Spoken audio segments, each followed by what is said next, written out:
Selamat malam pemirsa, apa kabar Anda hari ini? Mengawali Apa Kabar Indonesia malam hari ini, saya menginformasikan bahwa malam hari ini topik saya masih mengenai perkembangan peristiwa pembunuhan berencana terhadap Brigadir Joshua. Dan sebelumnya saya akan berikan informasi untuk Anda ketika Komnas HAM menemukan adanya dugaan pelecehan seksual pemirsa dari peristiwa atau merupakan motif pembunuhan terhadap Brigadir Joshua. Ya, dugaan pelecehan seksual diduga dilakukan Joshua kepada Putri Chandrawati, istri dari mantan Kadif Propam Irjen Pol Verdi Sambo. Komisioner Komnas HAM diwakili oleh BK Ulung Hapsara mengatakan peristiwa pelecehan seksual terjadi di Magelang, Jawa Tengah atau diduga terjadi di Magelang, Jawa Tengah. Sebelumnya Komnas HAM membeberkan sejumlah adegan rekonstruksi peristiwa Magelang ini di mana terkait pembunuhan Brigadir Joshua yang tidak terekam dalam siaran TV Polri. Pada tayangan Polri TV, reka ulang diawali dengan adegan Putri Chandrawati berbaring di kasur.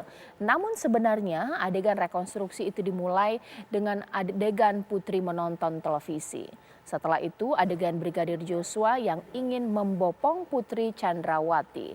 Hal itu diungkapkan oleh Ketua Komnas HAM Ahmad Taufan Damanik sebagai pengawas eksternal yang hadir dalam rekonstruksi peristiwa pembunuhan Joshua.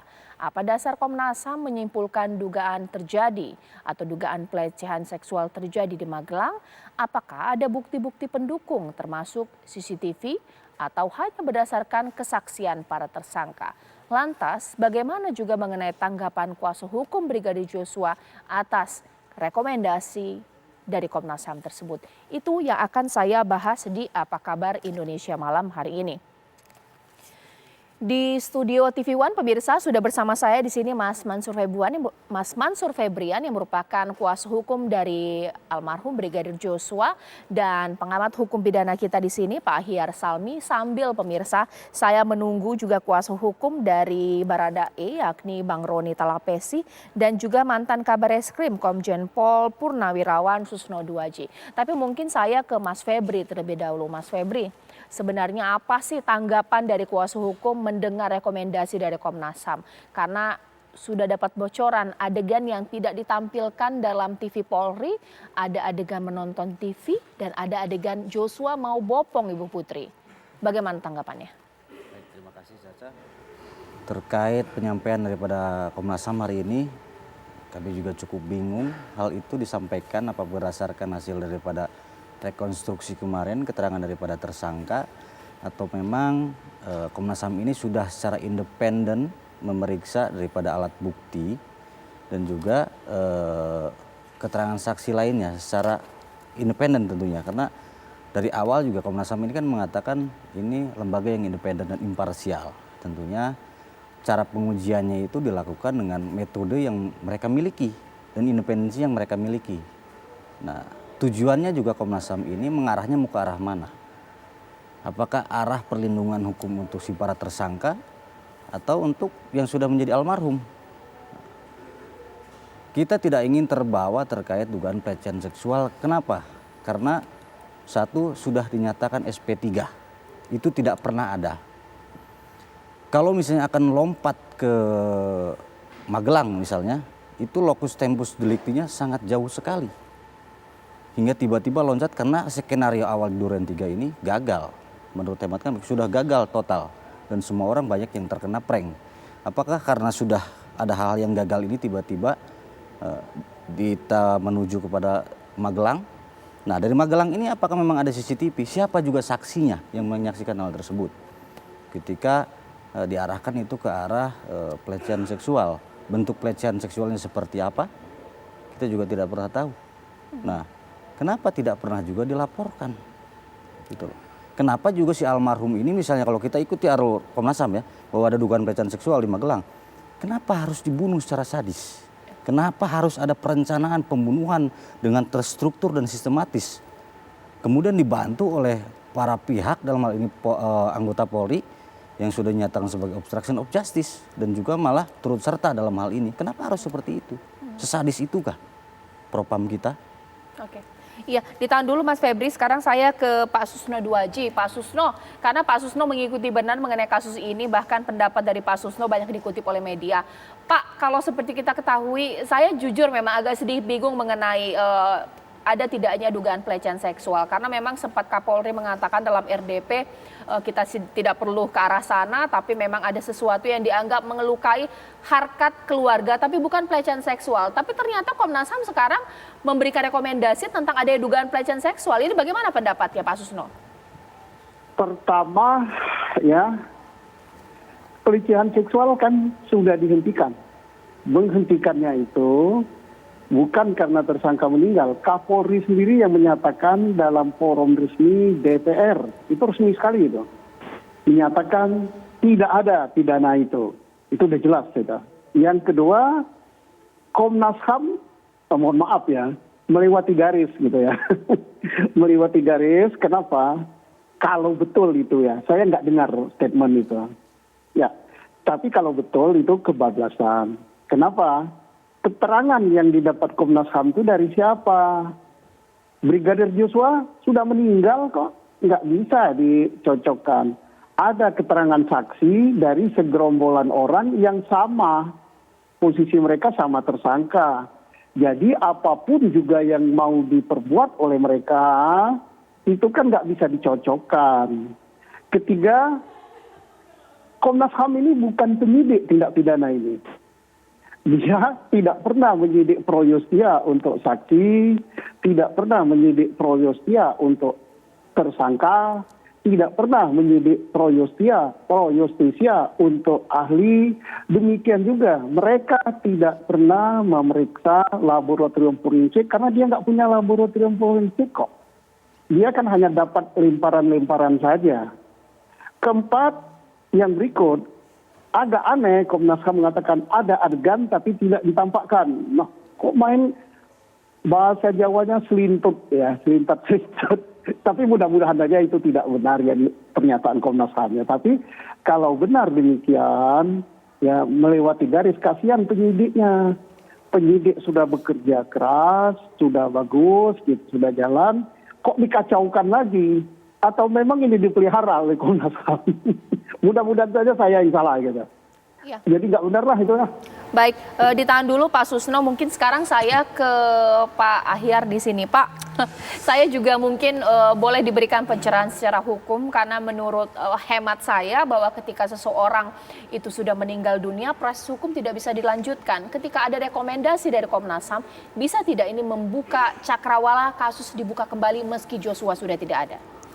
Satu hal yang pertama, Caca, saya setuju dengan Pak Susno tadi.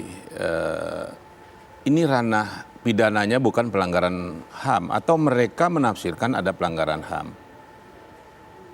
Kedua,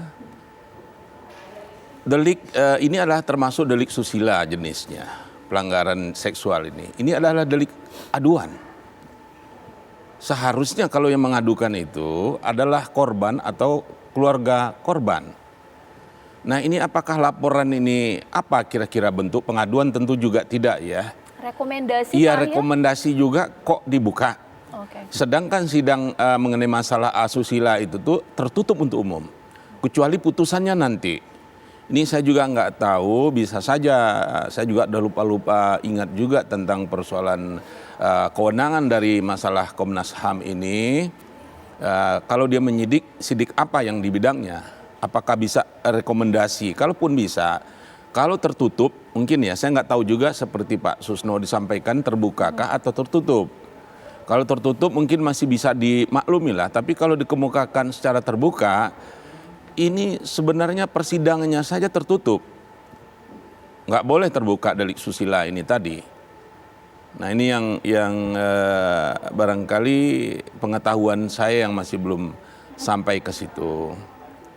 Itu mengenai delik susilanya, Caca. Oke, baik, ditahan dulu Pak. Sekarang kita akan lihat pemirsa ini pernyataan lengkapnya pemirsa yang disampaikan oleh Komisioner Komnas HAM Khoirul Anam mengenai dugaan pelecehan seksual ini. Ini dia, kita simak secara bersama-sama. Terkait apa yang terjadi di Magelang. Pada 7 Juli tahun 2022 sekitar pukul 00 WIB adanya perayaan hari ulang tahun pernikahan saudara FS dan PC.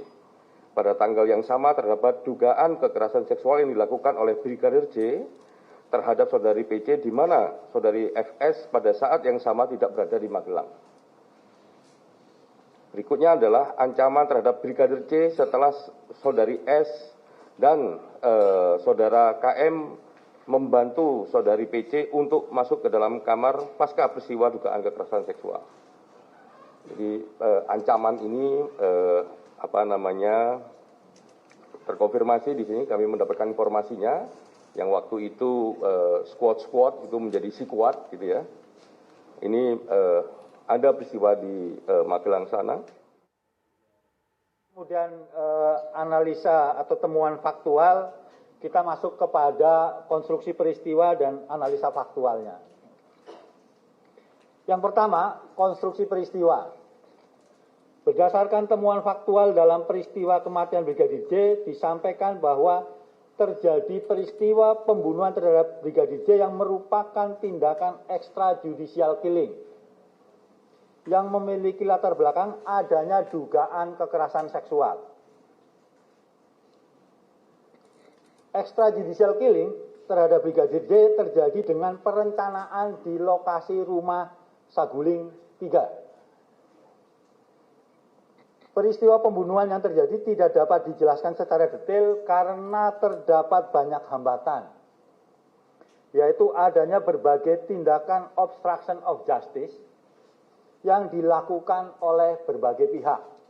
Jadi kalau kita melihat rekonstruksi kemarin begitu, ini kan juga membutuhkan waktu karena harus benar-benar detail dan teliti.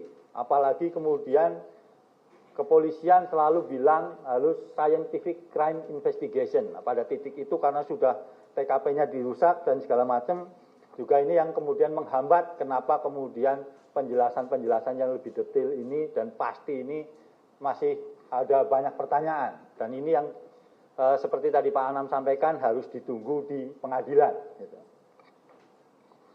Analisa faktualnya, pembunuhan di luar proses hukum atau extrajudicial killing.